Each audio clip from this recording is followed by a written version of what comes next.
کھڑا ہے تنہا حسین، اکبر بھی مارا گیا، قاسم بھی مارا گیا۔ یہ جو رات اور دن اب گزار رہے ہیں نا، اس رات کو حسین نے دشمن سے مانگا ہے۔ عمر بن سعد کمینہ 9 محرم کو ہی جنگ کرنا چاہتا تھا، حسین نے اس رات کو مانگا ہے، کہا میں ہوں عاشق عبادت الہی، مجھے قرآن سے عشق ہے، ایک رات کی مہلت دیں میں جی بھر کے قرآن پڑھ لوں۔ ناطق قرآن سامت قرآن کی تلاوت کرتا رہا، رات کو 3 حصوں میں تقسیم کر دیا، ایک حصہ اپنی اہل بیت کے لیے خاص کیا، ایک حصہ اپنے انصار کے لیے خاص کیا، اور ایک حصہ عبادت الہی میں مصروف رہے۔ 2 جملے آخری رہ گئے ہیں۔ مظلوم کربلا جیسے ہی آدھی رات گزری، رسول خدا کے اس عظیم بیٹے نے خیمے سے دور چلے گئے۔ صحابی کہتا ہے میں نے حسین کو تنہا دیکھا، میں حسین کے ساتھ چلا گیا، میں ایک جگہ پہ پہنچا، وہاں حسین بیٹھے تھے، میں نے پوچھا مولا دشمن تیار بیٹھا ہے، اکیلے تنہا کیوں آئے ہیں اور رو کیوں رہے ہیں؟ مظلوم نے فرمایا اگر پوچھنا ہے نا میں رو کیوں رہا ہوں تو یہ دیکھ، یہ وہ جگہ ہے جہاں میری علی اکبر کو برچھی لگ جائے گی۔ جی بھر کو رویا حسین، چند قدم آگے چلا، وہاں بیٹھ کے رویا حسین۔ صحابی پوچھتا ہے یبنا رسول اللہ یہاں کیوں بیٹھے ہیں؟ کہا یہ وہ جگہ ہے جہاں علی اصغر کو تیر لگے گا۔ رسول یہاں بھی رسول کا شہزادہ یہاں بھی رویا، چند قدم چلا اور پھر ایک جگہ پہ بیٹھ گیا، وہاں پہ بھی رویا حسین۔ صحابی پوچھتا ہے یبنا رسول اللہ یہاں کیوں روتے ہیں؟ کہا یہاں اس لیے روتا ہوں، یہ وہ جگہ ہے جہاں عباس کے بازو قلم ہو جائیں گے۔ اللہ اکبر۔ پھر آگے چلے، حسین ایک جگہ پہ بیٹھے، وہاں پہ حسین روئے۔ صحابی پوچھتا ہے یبنا رسول اللہ یہاں کیوں روتے ہو؟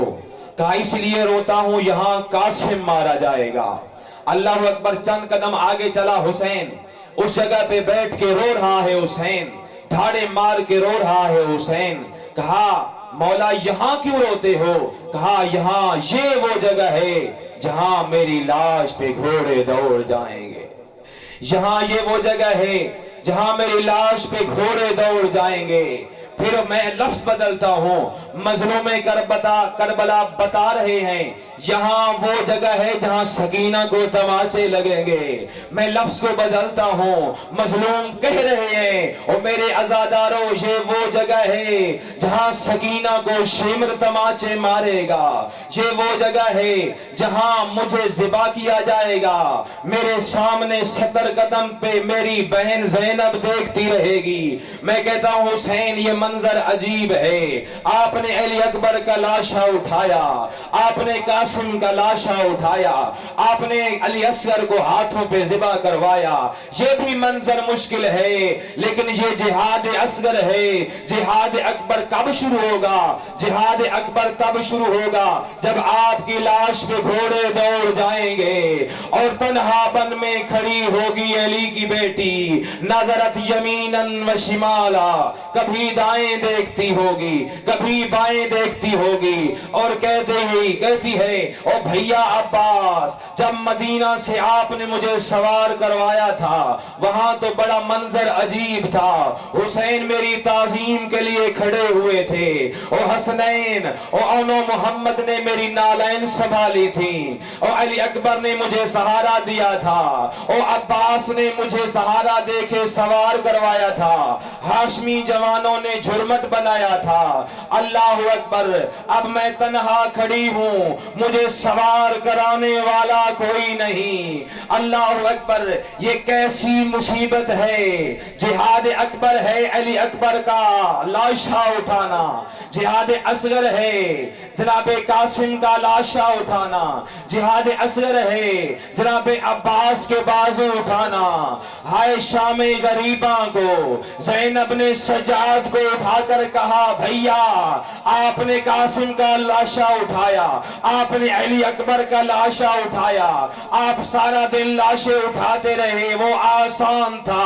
اور بطول زادی کے لیے سجاد کا لاشا اٹھانا مشکل ہے، کیوں؟ اس کی وجہ یہ ہے تو جنگجو بھی ہے، تو مرد بھی ہے۔ مرد کا میت اٹھائے آسان ہوتا ہے، اور میں بطول زادی ہو کر سجاد کو پشت پہ اٹھا کے آ رہی ہوں۔ علی لعنت اللہ علی القوم الظالمین وسیلم الذین